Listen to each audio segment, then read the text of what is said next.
और खबरों की शुरुआत करते हैं, जहां एचपीएससी मामला हरियाणा की राजनीति में लगातार उबाल ला रहा है। और आपको बताते हैं कि विपक्ष मामले में सरकार को घेरने में लगा हुआ है। वहीं इस कड़ी में बोलते हुए विधानसभा अध्यक्ष ज्ञानचंद गुप्ता ने कहा है कि यह मामला उनके अधिकार क्षेत्र में नहीं आता है। तो आपको बता दें कि एचपीएससी मामले में अब ज्ञानचंद गुप्ता ने बोला है और उन्होंने साफ तौर पर कह दिया है कि यह मामला उनके संज्ञान में नहीं आता है। और इसी के तहत अब लगातार इस पर उबाल मचा हुआ है। विपक्ष मामले में सरकार को घेरने में लगा हुआ है। तो वहीं इसी कड़ी में विधानसभा अध्यक्ष ज्ञानचंद गुप्ता ने कहा है कि यह मामला उनके अधिकार क्षेत्र में नहीं आता है। और इसी को लेकर अब राजनीति लगातार उबाल मार रही है, लगातार गर्म हो रही है। एचपीएस मामला हरियाणा की राजनीति में लगातार गहमागहमी बढ़ा रहा है।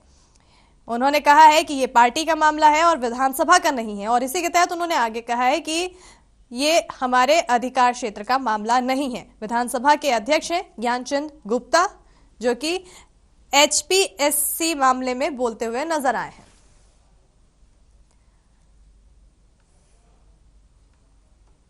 ये पार्टी का मामला है, ये मेरा विधानसभा का नहीं है, मेरे विधानसभा में नहीं है। ठीक है सर। हाँ, विचार कर रहे हैं कि एक दिन पहला हो जाए, थोड़ा सा चर्चा अच्छे आराम से हो जाए, क्योंकि उसी दिन वो जिस समय हम बैठक बुलाते हैं उसके तुरंत बाद सेशन होता है।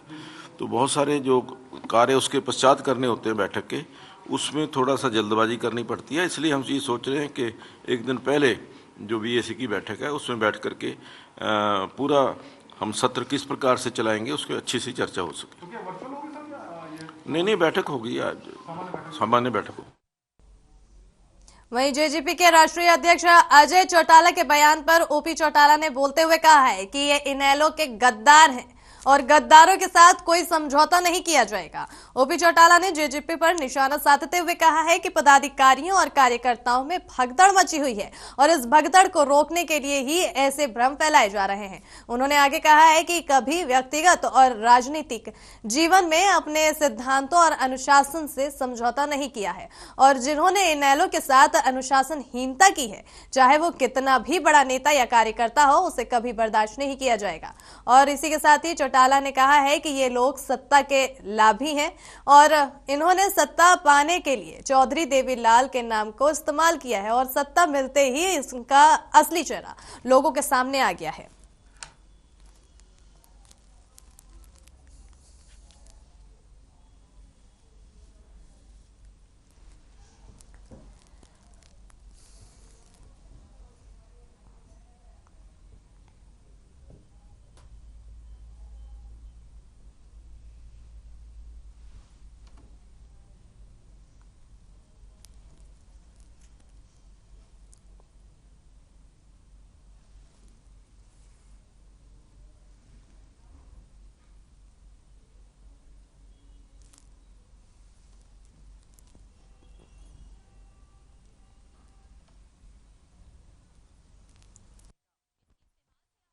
कि आने वाले चुनाव में इस सरकार को सबक सिखाएंगे और मुझे इस बात की बहुत खुशी होगी कि पुनः भारतवर्ष एक सेकुलर राष्ट्र बन जाएगा और जात पात का जहर फैला करके जो लोग हमें लूटने का काम करते थे उनको सबक सिखा दिया जाएगा।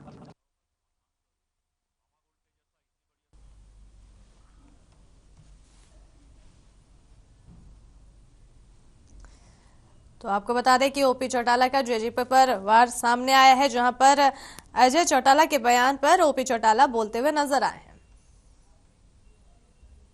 और दिल्ली की सीमा पर किसानों का आंदोलन लगातार जारी है। कृषि कानूनों को वापस लिए जाने के बाद अब दूसरी मांगों को लेकर पेच फिर से फंस गया है। किसानों ने सरकार से बातचीत के लिए 5 सदस्यीय कमेटी का गठन भी किया है, लेकिन अभी तक इस कमेटी को बातचीत का कोई न्योता नहीं मिला है। तो वहीं संयुक्त किसान मोर्चा ने आंदोलन के दौरान जमा हुए चंदे का ब्यौरा भी जारी किया है। और इस बीच हुई संयुक्त किसान मोर्चा की बैठक में मोर्चा को मिले हुए पैसों का हिसाब भी दिया गया। मदद के तौर पर 20 नवंबर तक किसान मोर्चा को 6,35,83,940 रुपए देश विदेश से मिले हैं, जिसमें से आपको बता दें कि 5,39,00,000 से ज्यादा रुपए को खर्च किया जा चुका है और एक एक पैसे का हिसाब मोर्चे के पास है।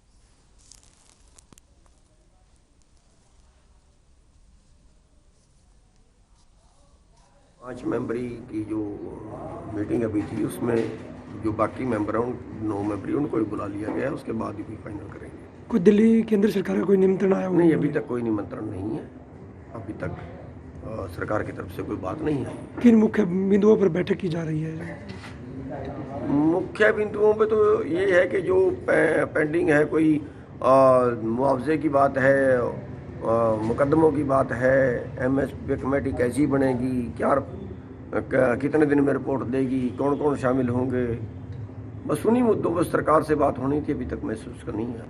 खर्चा कमेटी है, उन्होंने कल स्टेज पर बताया, पूरा खर्चा बताया। जैसे 6 करोड़ 35 लाख रुपया टोटल आया जब से ये मोर्चा चला है, और मेरा ख्याल है 3 नवंबर तक पूरा 6 करोड़ 35 लाख रुपया आया।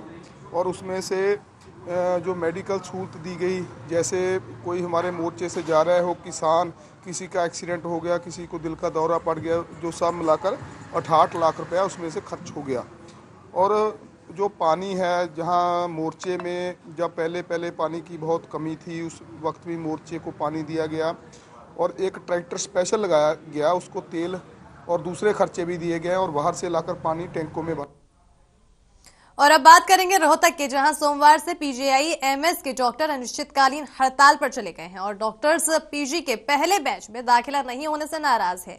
वहीं आपको बता दें कि डॉक्टरों के हड़ताल पर जाने के बाद छुट्टी पर गए डॉक्टर्स वापस बुला लिए गए हैं। और आपको बताते चले कि हड़ताल करने वाले रेजिडेंट डॉक्टरों की संख्या करीब 450 है। हड़ताल करने वाले डॉक्टर न तो ओपीडी में मरीजों की जांच करेंगे और न ही वार्ड में अपनी सेवाएं देंगे। इसके अलावा डॉक्टर्स सभी तरह की इलेक्टिव सर्विस भी नहीं देंगे। वहीं आपको बता दें कि रेजिडेंट डॉक्टर्स सिर्फ इमरजेंसी, ट्रॉमा सेंटर और आईसीयू में अपनी ड्यूटी देंगे और इस संबंध में डायरेक्टर को भी पत्र दे दिया गया है। दरअसल पीजी के पहले बैच के छात्रों का दाखिला नहीं हो रहा था और एडमिशन में इकोनॉमिक, आपको बता दें कि ये मामला सुप्रीम कोर्ट में विचाराधीन है और जिसके चलते पीजी के पहले बैच की काउंसलिंग नहीं हो पा रही है, जिससे नाराज रेजिडेंट डॉक्टर्स ने अब ऑल इंडिया लेवल पर हड़ताल शुरू कर दी है और फोर्डा के आह्वान पर देश के सभी स्वास्थ्य संस्थानों में हड़ताल की गई है। उनका कहना है कि सिर्फ 2/3 रेजिडेंट डॉक्टर ही काम कर रहे हैं।